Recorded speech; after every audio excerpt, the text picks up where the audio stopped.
Hello बच्चों, good morning सभी का। स्वागत है आप सभी का अकाउंटेंसी की क्लास में।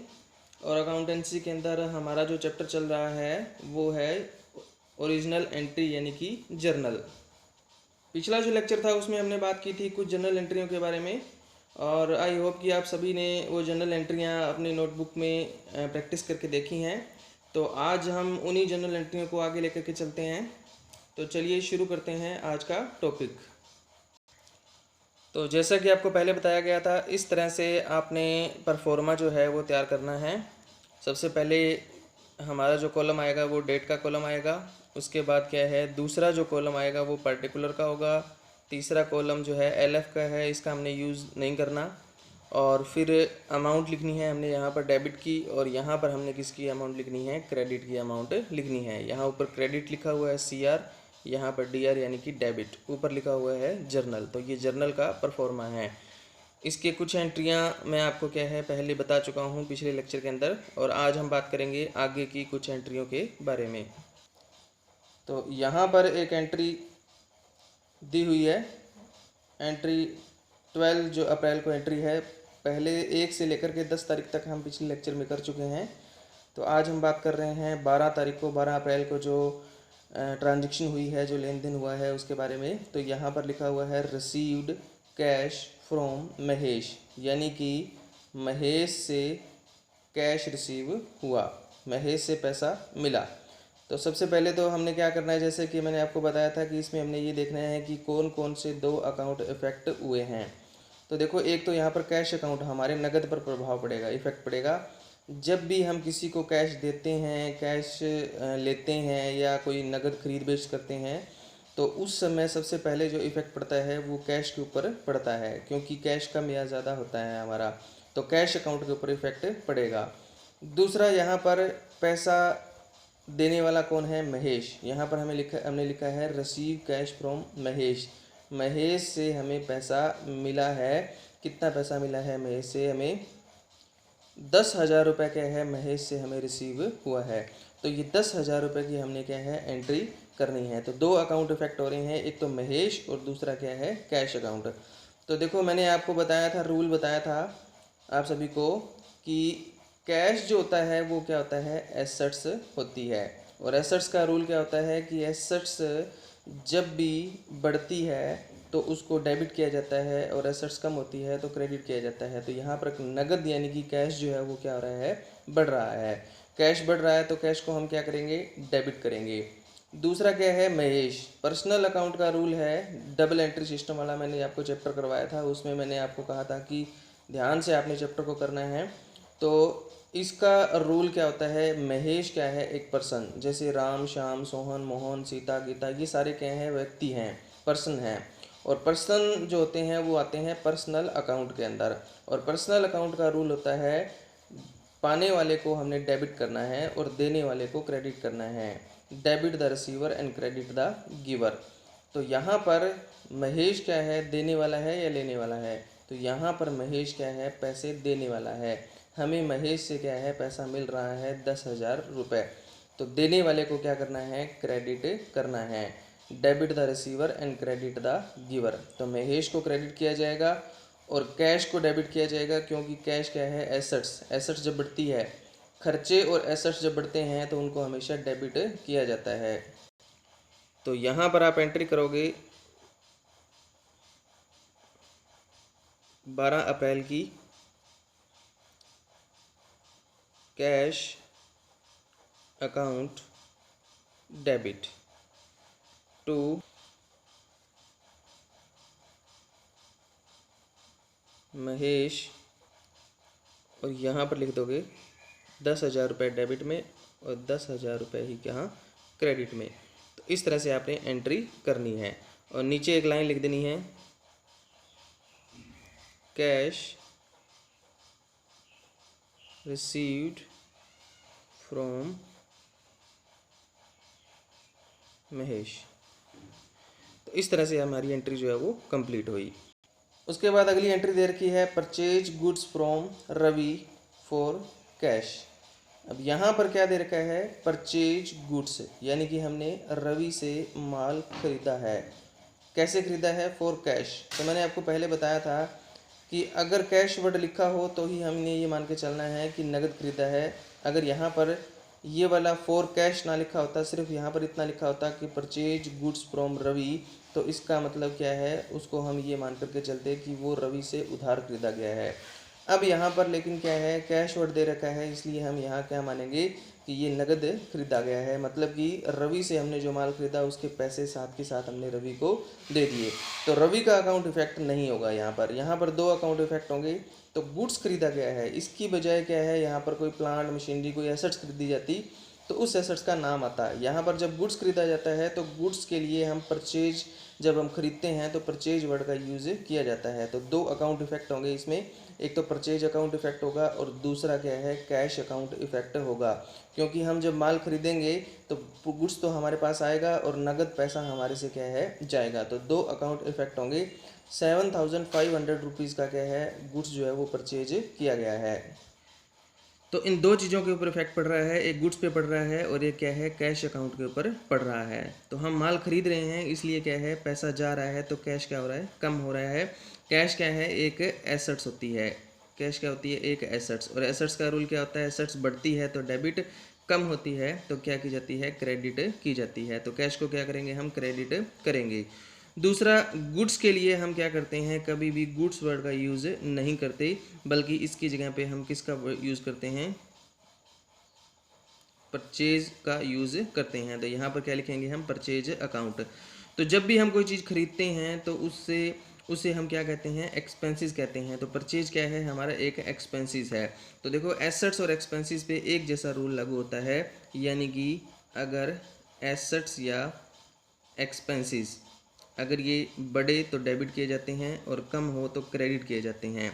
तो यहाँ पर एसेट्स देखो, यहाँ पर कैश क्या हो रहा है, कम हो रहा है, कम हो रहा है तो क्रेडिट कर दिया। दूसरा एक्सपेंसेस, खर्चा बढ़ रहा है, हम कुछ खरीद रहे हैं तो एक्सपेंसेस बढ़ रहे हैं तो इसको हम क्या कर देंगे, डेबिट कर देंगे। तो इस तरह से ये रूल के हिसाब से क्या है, हम एंट्री करेंगे purchase account debit to cash account. तो ये 16 तारीख को हमारी एंट्री होगी, purchase account debit to cash account 7,500। तो यहाँ पर हम लिख देंगे goods purchase from Ravi in cash. तो ये लाइन लिख के और नीचे क्या करेंगे, लाइन लगा देंगे। अब 17 तारीख को हमारे पास एंट्री दे रखी है परचेज गुड्स फ्रॉम रवि। अब देखिए इस एंट्री में और इस एंट्री में फ़र्क क्या है, यहाँ तक बिल्कुल सेम है, यहाँ फॉर कैश लिखा हुआ है, यहाँ पर फॉर कैश नहीं लिखा हुआ। इसका मतलब क्या है, यहाँ पर हमने 16 तारीख को जो हमने रवि से खरीदा माल, गुड्स जो खरीदा वो नगद खरीदा, लेकिन 17 तारीख को जो खरीदा वो नगद नहीं खरीदा, वो कैसे खरीदा, उधार खरीदा। तो कैश वर्ड ना लिखा होने पर क्या है, उसको उधार ही माना जाएगा। 17 तारीख को जो एंट्री हुई है उसमें एक तो कैश अकाउंट के ऊपर इफेक्ट नहीं पड़ रहा, एक गुड्स के ऊपर इफेक्ट पड़ रहा है, जैसे ऊपर हमने बात की थी बिल्कुल वैसे ही। तो एक तो हमारा पड़ेगा, तो गुड्स का यूज़ नहीं करेंगे हम, परचेज अकाउंट का यूज़ करेंगे। एक तो परचेज के ऊपर इफेक्ट पड़ रहा है, हम माल खरीद रहे हैं। जैसे कि 16 तारीख वाली एंट्री में क्या है, कैश के ऊपर इफेक्ट पड़ रहा था कि हम माल खरीद रहे हैं और बदले में पैसा दे रहे हैं, तो क्या है, कैश हमारा कम हो रहा था। लेकिन यहाँ पर तो क्या है, उधार है। तो उधार किससे खरीदा गया है, रवि से खरीदा गया है। तो रवि के ऊपर क्या है, इफेक्ट पड़ेगा, दो चीज़ों के ऊपर इफेक्ट पड़ेगा।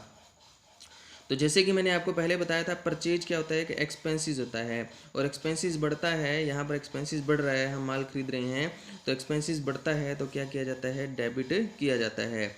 दूसरा क्या है, रवि, यानी कि गुड्स को देने वाला कौन है, रवि। तो देने वाले को क्या करना है, हमने क्रेडिट करना है। तो रवि को क्या करेंगे, क्रेडिट कर देंगे।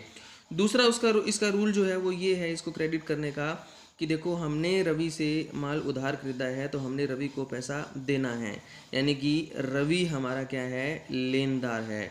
लेनदार कौन होता है, क्रेडिटर। क्रेडिटर है ये हमारा। क्रेडिटर कौन होता है, लाइबिलिटी, यानी कि एग्जाम्पल के तौर पे हम किसी दुकान से कोई सामान उधार लेकर के आते हैं तो हमने क्या है उस दुकान वाले को पैसे देने होते हैं। जैसे कि हमने बैंक से लोन लिया तो वो लोन का पैसा हमने बैंक को देना है। बिल्कुल वैसे ही जब हम किसी दुकान से कोई सामान लेके आते हैं तो उस व्यक्ति उधार लेके आते हैं तो उस व्यक्ति को पैसे हमने देने होते हैं।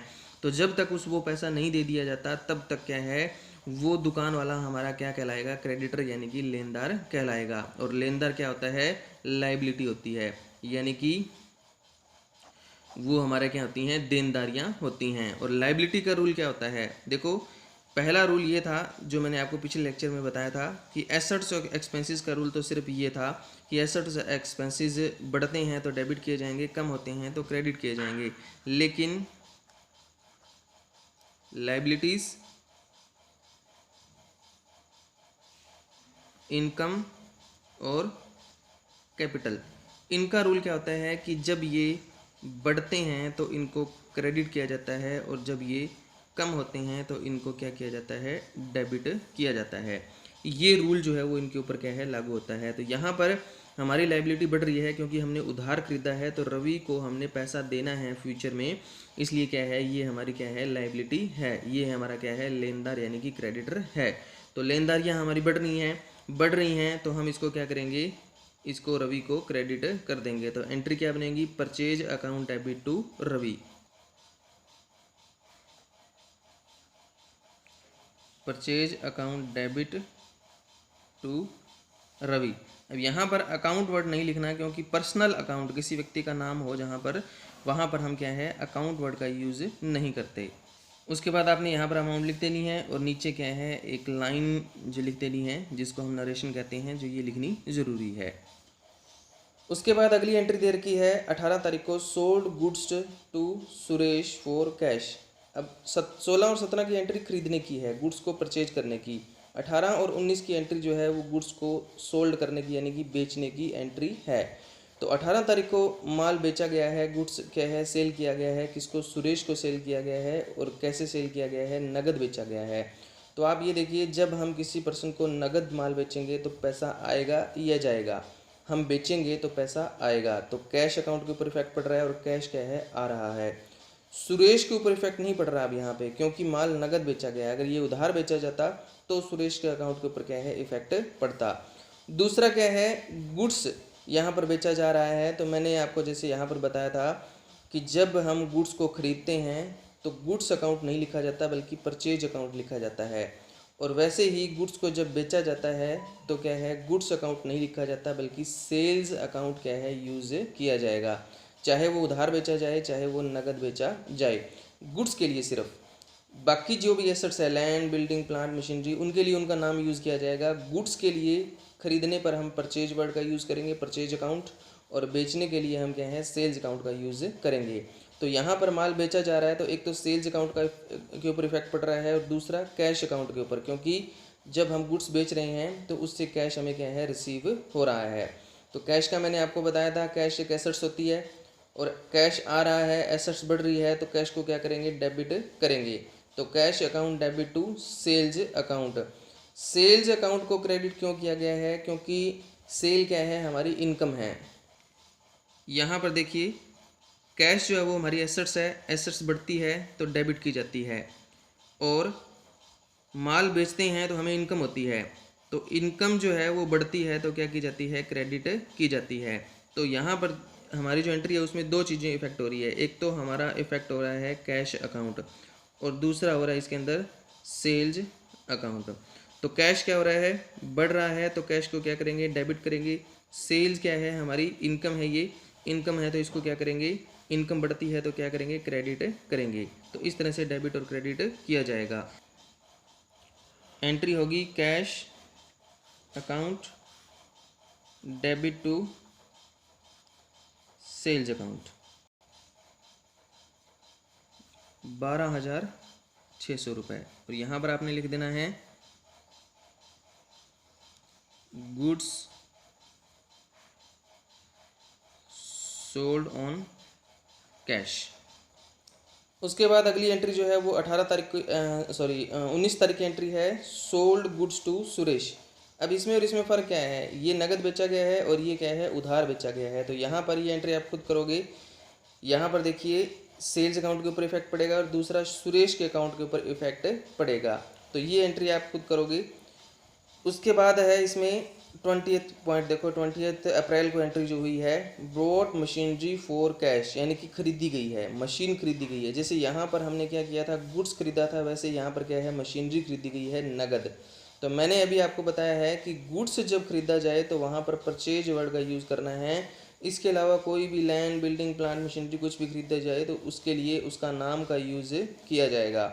तो मशीनरी क्या होती है, मशीनरी एक एसेट्स होती है। और जब हम, और कैश भी क्या होता है, एक एसेट्स। यहाँ पर दो अकाउंट के ऊपर इफेक्ट पड़ रहा है, एक तो मशीनरी अकाउंट के ऊपर और दूसरा किसके ऊपर पड़ रहा है, कैश अकाउंट के ऊपर पड़ रहा है। तो जब हम मशीनरी खरीद रहे हैं तो क्या हो रहा है, कैश कम हो रहा है। जब खरीदेंगे तो कैश जाएगा और मशीनरी क्या होगी, आएगी हमारे बिजनेस में। तो एक एसेट्स जा रही है और एक एसेट्स क्या है, आ रही है। कैश जा रहा है और मशीनरी आ रही है।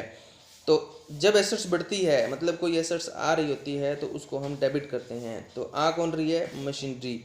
जा कौन रहा है, कैश। तो कैश को क्या करेंगे, क्रेडिट करेंगे। तो एंट्री क्या बनेगी इसकी, machinery account debit to cash account. तो इस तरह से आपने इसकी एंट्री करनी है। उसके बाद पॉइंट नंबर 24 देखो क्या कहता है, विड्रॉ कैश फ्रॉम ऑफिस, यानी कि ऑफिस से नगद रुपया निकाला, किस उद्देश्य के लिए, फॉर पर्सनल यूज़।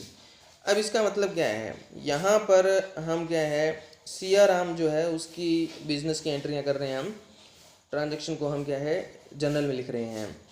तो यहाँ पर पैसा जो निकाला है वो किसने निकाला है, सियाराम जो है उसने निकाला है। तो इस एंट्री को आपने ध्यान रखना है आगे हमेशा।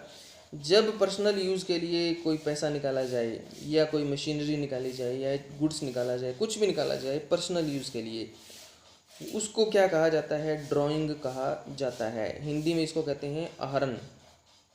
ड्राइंग सेकंड चैप्टर जब हमने किया था उस बेसिक अकाउंटिंग टर्म्स का, तो उसमें मैंने आपको बताया भी था कि ड्राइंग क्या होता है। जैसे कैपिटल क्या होता है, कोई भी, यहाँ पर पहली एंट्री है कि सियाराम ने कैश लगा के बिजनेस शुरू किया है, तो कैपिटल लगाई है उसने। कोई भी व्यक्ति अपने बिजनेस में पैसा लगाता है तो उसको कैपिटल कहा जाता है। और वही व्यक्ति अगर क्या है, पर्सनल यूज़ के लिए, अपने घर के यूज़ के लिए क्या है, बिजनेस में से कोई पैसा, कोई माल निकाल लेता है, गुड्स निकाल लेता है, तो उसको ड्राइंग कहा जाता है। तो यहाँ पर ये क्या है, एक ड्राइंग है, ठीक है। जैसे मान लो एक शॉपकीपर है, उसने क्या है, अपनी दुकान से घर में यूज़ करने के लिए वो चीनी ले गया, ठीक है। तो वो चीनी उसने घर में यूज़ करने के लिए लेके गया, तो उसको ड्राइंग कहा जाएगा। इसी तरह से एक कार मैन्युफैक्चरिंग कंपनी है, तो उसका मालिक जो है वो घर में यूज़ करने के लिए कार घर ले गया, तो उसको क्या कहा जाएगा, ड्राइंग कहा जाएगा। इसी तरह से नगद पैसा ले लिया जाए, वो भी क्या कहा जाएगा, ड्राइंग कहा जाएगा। तो यहाँ पर 2500 रुपये की क्या है, ड्राइंग है। तो कैश लेके जा रहा है, देखो ये, तो एक तो कैश अकाउंट के ऊपर इफेक्ट पड़ेगा, क्योंकि हमारे बिजनेस में कैश क्या हो जाएगा, कम हो जाएगा। तो कैश को क्या करेंगे हम, कैश कम होगा तो क्रेडिट करेंगे। और डेबिट किसको करेंगे, ड्राइंग अकाउंट को डेबिट करेंगे। तो drawing account debit to cash account, 2500 रुपये की एंट्री की जाएगी। इस तरह से क्या है, ये एंट्री की जाएगी, drawing account debit to cash account. इसकी जगह पर अगर वो गुड्स लेके जाता है तो हम एंट्री क्या करते हैं, drawing account debit to purchase account. इस तरह से उसकी एंट्री की जाती। मशीनरी लेके जाता है वो अपने घर में यूज़ करने के लिए, तो drawing account debit to machinery account. अगर वो क्या है, घर में यूज़ करने के लिए क्या है, मान लीजिए फर्नीचर लेके जाता, तो हम एंट्री क्या करते हैं, drawing account debit to furniture account. तो इस तरह से क्या है, ड्राइंग की एंट्रियाँ जो है वो की जाती हैं।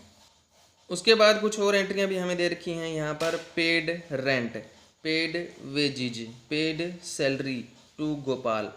अब ये तीनों एंट्रियाँ पेड की एंट्रियाँ हैं। तो मैं आपको बता देता हूँ, एक रिसीव की एंट्री है और बाकी क्या है, पेड की एंट्रियाँ हैं। तो यहाँ पर हम बात कर रहे हैं इनकम और एक्सपेंडिचर के बारे में। देखो जब हम बिज़नेस चलाते हैं तो बिज़नेस में बहुत सारे इनकम और एक्सपेंडिचर होते हैं। जैसे रेंट का मतलब किराया दिया, वेजिज का मतलब मजदूर जो होते हैं उनको मजदूरी दी, सैलरी का मतलब गोपाल है, कर्मचारी है, उसको क्या है, वेतन यानी कि सैलरी दी गई है। तो ये सारे के सारे तीनों के तीनों क्या होते हैं, बिजनेस के एक्सपेंसेस होते हैं, खर्चे होते हैं। और एक्सपेंसेस को क्या किया जाता है, डेबिट किया जाता है।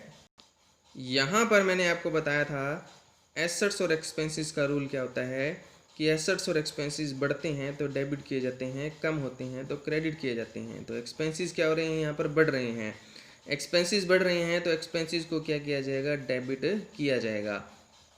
तो ये तीनों तरह के जो खर्चे हैं, रेंट को भी डेबिट करेंगे, वेजिज को भी डेबिट करेंगे और सैलरी को भी डेबिट। यहाँ गोपाल को हमने नहीं करना, क्योंकि यहाँ पर लिखा हुआ है पेड, मतलब दे दी गई है, सैलरी दे दी गई है। तो सैलरी किस फॉर्म में दी गई है, नगद दी गई है, कैश दी गई है। तो यहाँ पर दो अकाउंट इफेक्ट होंगे। यहाँ पर कौन सा अकाउंट इफेक्ट होगा, एक तो रेंट अकाउंट और दूसरा कैश। कैश नहीं लिखा हुआ फिर भी हमने ये मानना है, क्योंकि यहाँ पर लिखा हुआ है पेड, दे दिया गया है। तो हम यहाँ पर दो अकाउंट जो इफेक्ट होंगे, एक तो रेंट अकाउंट और दूसरा कैश अकाउंट। और यहाँ पर कौन से इफेक्ट होंगे, एक वेजेज अकाउंट और दूसरा कैश अकाउंट। और यहाँ पर एक सैलरी अकाउंट और दूसरा क्या है, कैश अकाउंट।